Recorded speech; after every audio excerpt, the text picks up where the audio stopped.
السلام عليكم ورحمة الله وبركاته. ازيكم يا ابطال سنة تالتة اعدادي؟ اهلا بيكم في فيديو جديد. النهاردة بقى يا ابطال هنشرح حاجة بسيطة جدا.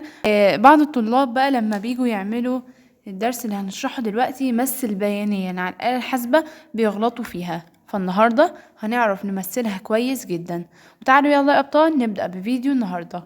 وطبعا الدرس بتاعنا ده اسمه دراسة بعض دوال كثيرات الحدود، يعني فيها أكثر من دالة تربيعية، دالة ثابتة، وهكذا. ملناش علاقة بالدالات دلوقتي، احنا اللي كل هنعمله في الفيديو ده ان احنا هنمثل بيانيا. طبعا هنستخدم معانا الآلة الحاسبة.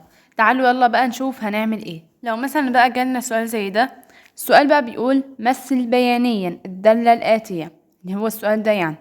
ومن الرسم استنتج إحداثي رأس المنحنى، يبقى ده معانا الطلب الأول. ومعادلة محور التماثل ده الطلب الثاني. والقيمة العظمى أو الصغرى للدالة ده الطلب الثالث. تمام.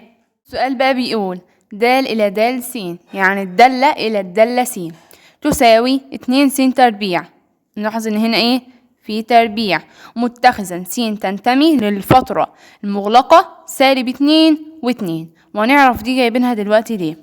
طيب أول حاجة بقى دي معانا هنا الدالة، هنجيب بقى الآلة الحاسبة بتاعتنا أهو. خليكم معايا خطوة بخطوة. هنضغط هنا على أون عشان نفتح الآلة الحاسبة. هنضغط هنا على مود أهي، هيجيلنا كده الكلام ده. هنختار كلمة تيبل اللي هي رقم 3، نضغط على رقم 3 هيظهر لنا هنا اف اكس. طيب هنكتب بقى، نبدأ نكتب الدالة 2 س تربيع 2، ونضغط هنا على ألفا، وننزل هنا تحت ونضغط على علامة الاكس الصغيرة دي اللي هو القوس التاني ده، ونضغط على التربيع.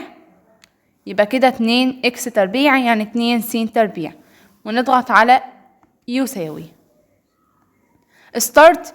يعني هنا الفترة بتبدأ من ايه؟ هنكتب هنا سالب دي ونكتب 2 ونضغط يساوي اهو.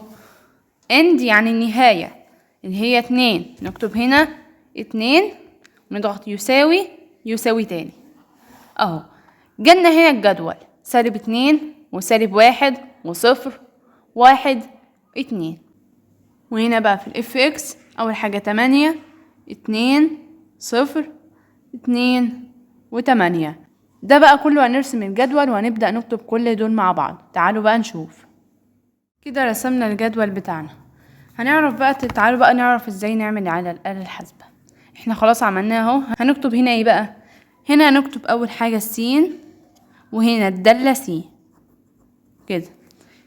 الاكس دي اللي هي السين بتاعتها اللي احنا عارفينها، اللي هي هتتكتب فوق. يعني الجزء اللي على الشمال ده كله ده اهو هيتكتب كله فوق، والجزء اللي على اليمين ده اللي هو اف اكس هيتكتب تحت. طيب هنا اول حاجة بادئ بيها اهو -2، بعد كده -1، بعد كده 0 اهو، بعد كده 0. طبعا الحاجة اللي بنعمل عليها السهم الازرق ده بيجي هنا الكتاب اهو. لو نطلع كده -1 يجي هنا -1، يبقى زي ما قلنا ايه هنا ايه 0. نكتبه كده او عادي باللغة العربية. بعد 0 1، وبعد 1 2، وبعد 2 مفيش، فهنا 2. نيجي بقى للجزء التاني اللي بعد كده 8، هنا 2، هنا 0، تحت 0 2، تحت 2 8. تمام. هنا مش هنكتب حاجة، دي كانت زايدة يعني عادي. نمثل بيانيا بقى عادي خالص بسهولة جدا. طالما احنا عملنا السين والدالة س وكتبنا الجدول، دي اهم خطوة اصلا عندنا في الرسم. هنبدأ بقى نسطر الكراسة او نرسم في كراسة رسم بياني. هنسطر الكراسة وارجع لكم. وطبعا بقى في الامتحان بنكون راسمين بالقلم الرصاص وكمان في المسطرة، بس عشان المسطرة بتاعتي اتكسرت فمش مشكلة بقى، رسمتها هنا مش مظبوطة قوي. بس تعالوا يلا يا ابطال نكمل بقية الرسمة بتاعتنا. هنكتب هنا 1 2 3 4 5 6 7 وكمان 8 و9. وهنا برضو الجزء ده برضو موجب 1 2 3 4 5 6 7 8. الجزء السالب هنا -1 -2 -3 -4 -5 -6 إلى ما لا نهاية بقى. طبعا انتوا عارفين. وهنا برضو السالب -1 -2. هنا طبعا الصفر احنا عارفين مكان الصفر هنا. طيب اهو تعالوا بقى نمثل بيانيا. هنا قالك النقطة -2 و8. فين -2؟ -2 اهي وال8 اهي. يبقى نطلع كده نحط النقطة هنا. بعد كده كام وكام؟ -1 و2. -1 اللي هي دي، -1 نطلع لعند الاتنين اللي هو هنا. بعد كده النقطة 0 و0 اللي هو هنا احنا عاملين نقطة هنا اهو. بعد كده النقطة 1 و2، 1 و2. بعدين النقطة 2 و8، 2 و8. هنا خلاص عملنا النقط. ملاحظة صغيرة ان لما نيجي نسطر كده نوصلهم ببعض مش بنعملها بالمسطرة، بنعملها بايدينا كده. هنوصل بقى النقط ببعضها، دي كده ودي كده، وهنوصل دي معاها دي كمان كده اهي، وهنوصل دي كده. نلاحظ ان الشكل بتاع الرسم البياني بتاعنا طلع شكل 7. وطبعا احنا عارفين ان شكل 7 اصغر من شكل 8.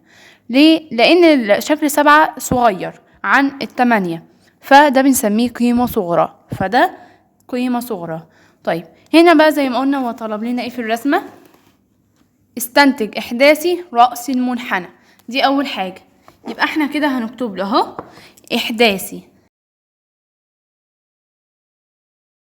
رأس المنحنى يساوي. احداثي رأس المنحنى بيكون الاتنين اللي في النص دول، 1 2 1 2، واللي خط اللي في النص اللي هو ده، يعني ده 1 و2 تاني اهو، وده 1 و2، وده الخامس بتاعهم اللي هو اللي في النص بيكون نقطة رأس المنحنى.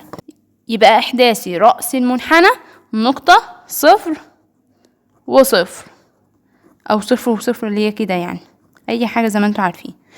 بعد كده عاوز معادلة محور التماثل.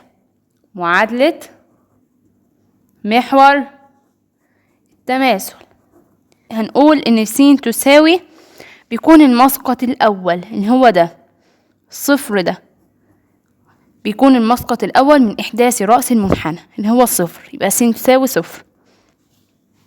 اخر طلب مطلوب عندنا القيمة العظمى او الصغرى للدالة. طبعا احنا قلنا رقم 7 دي قيمة صغرى عشان هي اصغر من 8، ورقم 8 قيمة كبرى عشان هي اكبر من 8، اكبر من 7. قيمة كبرى بقى هنسميها قيمة عظمى. يعني كده احنا عندنا قيمة عظمى وقيمة صغرى. الشكل بتاعنا ده شكل 7، يبقى دي قيمة صغرى. يبقى القيمة الصغرى للدالة المسقط التاني، او اللي في النص اصغر حاجة. عندنا هنا 8، وعندنا هنا 2 و1 و0، ده اصغر حاجة 0، يبقى نقول له تساوي 0. وبس كده. اتمنى تكونوا فهمتوا الدرس بتاع النهاردة. دي كانت مشكلة بعض الطلاب انهم مش بيعرفوا يعملوها على الآلة الحاسبة، وكمان برضو مش بيعرفوا يمثلوها بيانيا. وبس كده. طبعا اخر حاجة كده، لو جينا نفتح الآلة الحاسبة من اون هنلاقيها fx. هنعمل ايه؟ هنضغط على مود ونضغط على 1 وبس كده. يعني مثلا نضرب اي حاجة عشان نتأكد ان هي خلاص بقت سليمة. 6 مثلا في 6 36 اهو عادي خالص، وقت الآلة الحاسبة معانا عادية. وبس كده. اتمنى تكونوا استفدتم. ما تنسوش تعملوا لايك وشير وكومنت يا ابطال واشتراك، واشوفكم على خير ان شاء الله في الفيديوهات الجايه. والسلام عليكم ورحمه الله وبركاته، والى اللقاء. كانت معكم منى وجيه.